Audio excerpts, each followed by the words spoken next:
नमस्कार। इन सूफी कहानियों की श्रृंखला में आज जिस कहानी को लेकर उपस्थित हुए हैं, ये दृष्टांत तो बहुत पुराना है, जिसमें कथा है एक व्यक्ति की या कहें प्रतीकात्मक रूप से एक व्यक्ति की, और वो एक व्यक्ति हम सब हैं। एक व्यक्ति, हमारे भीतर भी वही मानसिकता है जो उस एक व्यक्ति के अंदर है, जो उसकी कथा में है।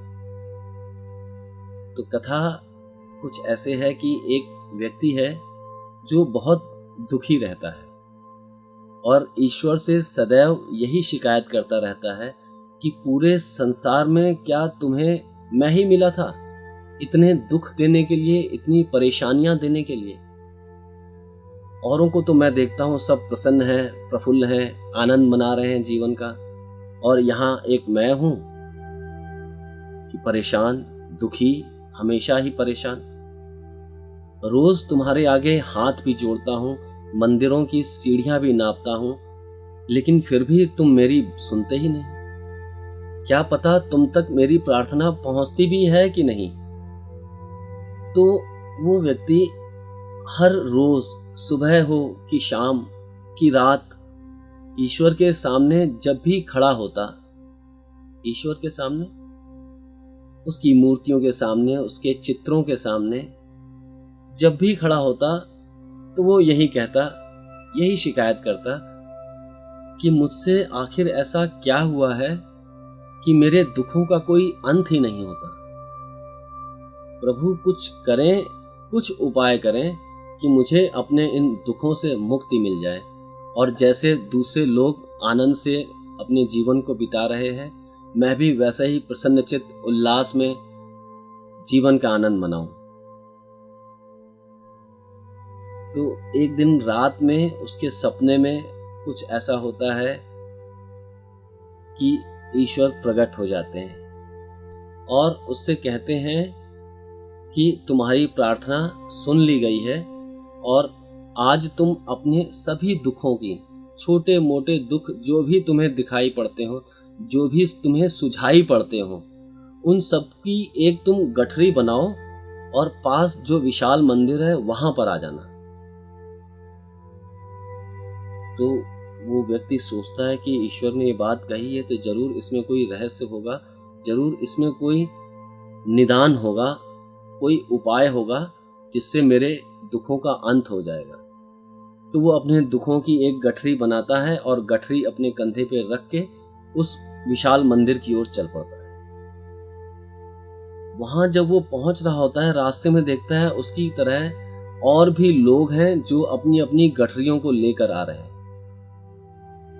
वो चौंकता है, देखता है कि वैसे तो मैंने इन लोगों को प्रसन्न पाया, और आज जब इनके कंधों पर रखी इनके दुखों की गठरी को देखता हूं तब तो आश्चर्य हो जाता है। इनकी गठरियां तो मुझसे भी बड़ी हैं। अब उसे थोड़ा थोड़ा संकोच होने लगता है कि कहाँ इनकी इतनी बड़ी बड़ी दुखों की गठरियां और कहाँ मेरी छोटी सी गठरी की अब तो इतने लोगों की तुलना में उसे अपनी छोटी सी पोटली लगने लगी थी। लेकिन वो सोचता है यहाँ तक आया हूं तो आगे भी चलता हूं, देखूं क्या होता है। तो सब लोग उस मंदिर में, विशाल मंदिर में इकट्ठे होते हैं।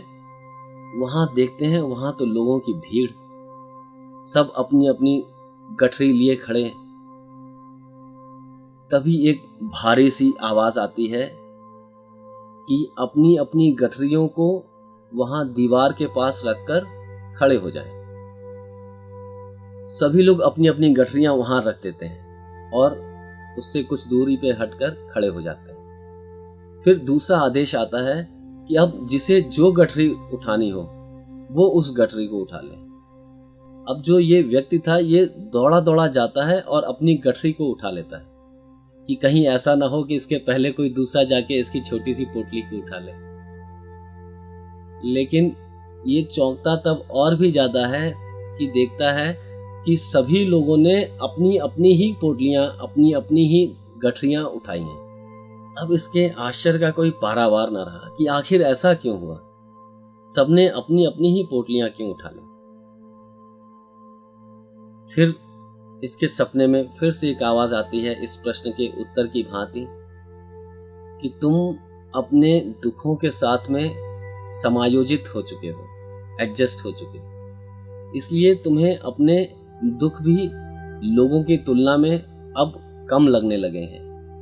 यूं तो अकेले में जब तुम सोचते हो तुम्हें लगता है कि संसार के सबसे ज्यादा दुखी तुम ही हो, लेकिन जब तुलना होती है, जब दूसरों के दुख भी उनके दिखाई पड़ने लगते हैं, तब आपको पता चलता है कि आपके दुख तो उनके समक्ष कुछ भी नहीं, और आप तब अपने आप को भाग्यशाली महसूस कर पाते। तो इस सपने के साथ ही उसकी नींद खुल जाती है, और वो दिन था और उसके जीवन का अंतिम दिन। उसने फिर कभी ईश्वर से अपने दुखों की शिकायत नहीं की कि अगर दुख है तो वो सभी के पास में है, कमोबेश, थोड़ा अधिक थोड़ा ज्यादा, लेकिन है सभी के पास। तो ये है वो छोटी सी कहानी, कैसे अपने दुखों की पोटली हम लिए घूमते रहते हैं और सोचते हैं कि हम सबसे ज्यादा दुखी हैं, लेकिन ऐसा है नहीं। और मजेदार बात यह है कि इन दुखों की प्रतीति के कारण हम ईश्वर से भी हमेशा शिकायत करते रहते हैं, कभी उसे धन्यवाद देने का भाव मन में उठता ही नहीं। जितना भी वो दे दे, जीवन जितना भी हम पर न्यौछावर करता है अस्तित्व को, हम फिर भी शिकायतों से भरे पूरे रहते हैं।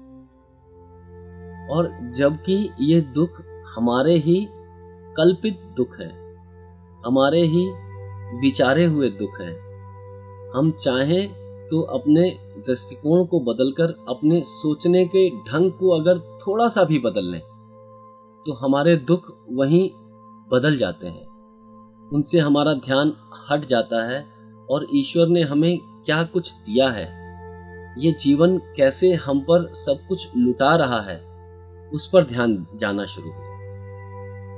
सुबह चिड़ियों की चहचहाहट हमें अच्छी लगने लगती है, ना कि हमें बिस्तर से उठना दुख देता है। दोनों ही चीजें एक साथ घटती हैं।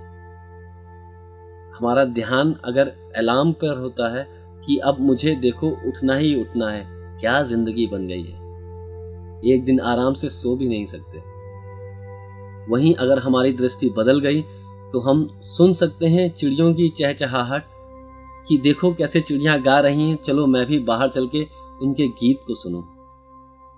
आकाश में जो आलोक फैल गया है, जो आभा, जो प्रभा फैली हुई है, जो उषा का आनंद है, उसे मैं भी आत्मसात कर लूं। सिर्फ दृष्टिकोण की बात है, नजर नजर का फेर है। वहीं गुलाब आपको कांटों से घिरा हुआ भी दिख सकता है, और वहीं इतने सारे कांटों के बीच में गुलाब खिला हुआ भी दिख सकता है। तो देखें, आप घिरे हुए हैं या खिले हुए हैं। कांटों के बीच में घिरे रहना एक दुखद स्थिति हो जाती है, और वहीं इतने सारे कांटों के बीच में खिले रहना एक उत्सव की बात हो जाती है, एक अहोभाव का कारण बन जाता है। और ध्यान दें तो जीवन ऊर्जा वही कांटों में भी है, वही फूल में भी है। तो अपनी इस जीवंत ऊर्जा को, इस जीवनी शक्ति को फूलों को केंद्र में रखकर प्रवाहित करें, ना कि कांटों की ओर ध्यान दें और अपने आप को लहूलुहान करें, दुखी करें, परेशान करें। तो आशा है कि आप अपने जीवन के दृष्टिकोण के ऊपर एक बार पुनः विचार करेंगे कि परमात्मा के सामने जब आप खड़े होते हैं तब आप शिकायत करते हैं, मांगते हैं या फिर धन्यवाद देते हैं। और जिस दिन धन्यवाद देंगे उसी दिन प्रार्थना भी घटित होगी। नमस्कार।